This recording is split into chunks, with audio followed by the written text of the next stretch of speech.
आता बीडमधून एक मोठी बातमी समोर येते। राष्ट्रवादी शरद पवार गटाचे नेते राम खाडे यांच्यावर प्राणघातक हल्ला झालाय। 10 ते 15 जणांनी धारदार शस्त्रांनी गाडीवर हल्ला केल्याची घटना आहे। अहिल्यानगर बीड जिल्ह्याच्या सीमेलगत मानगाव जवळ ही घटना घडल्याची प्राथमिक माहिती आहे। यात राम खाडे हे गंभीर जखमी झाले असून अहिल्यानगरमधल्या खासगी हॉस्पिटलमध्ये त्यांना दाखल करण्यात आले। त्यांच्यावर पुढील उपचार सुरू आहेत। हल्लेखोरांनी राम खाडे यांची गाडी पूर्णतः फोडून टाकली आहे। राम खाडे यांच्यासोबत 3 ते 4 जण गंभीर जखमी झाले आहेत। हल्ला कुणी केला या संदर्भात अजून माहिती मिळू शकलेली नाहीये।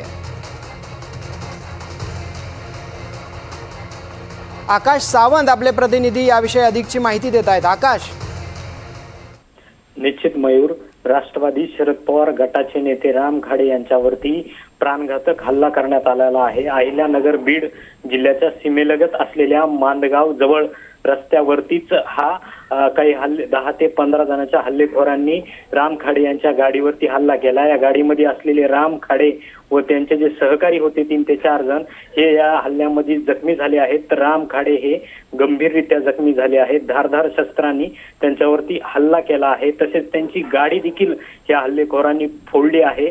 तर 3 ते 4 जण जे सहकारी आहेत त्यांचे हे देखील या घटनेमध्ये जखमी झाले आहेत। नेमका हा हल्ला कोणी केला आणि का केला याचा तपास जो आहे तो पोलीस करत आहेत। मात्र जे राम खाडे आहेत यांच्यावरती अहिल्यानगर येथील एका खासगी रुग्णालयामध्ये सध्या उपचार सुरू आहेत। नेमका हा हल्ला कोणी केला आणि का केला याचा तपास देखील आता पोलिसांकडून केला जात आहे। मयूर, धन्यवाद आकाश दिलेल्या माहितीबद्दल। राष्ट्रवादी शरद पवार गटाचे नेते राम खाडे यांच्यावर हा प्राणघातक हल्ला झालाय। पुढील उपचारांसाठी त्यांना अहिल्यानगरच्या खासगी रुग्णालयात दाखल करण्यात आले।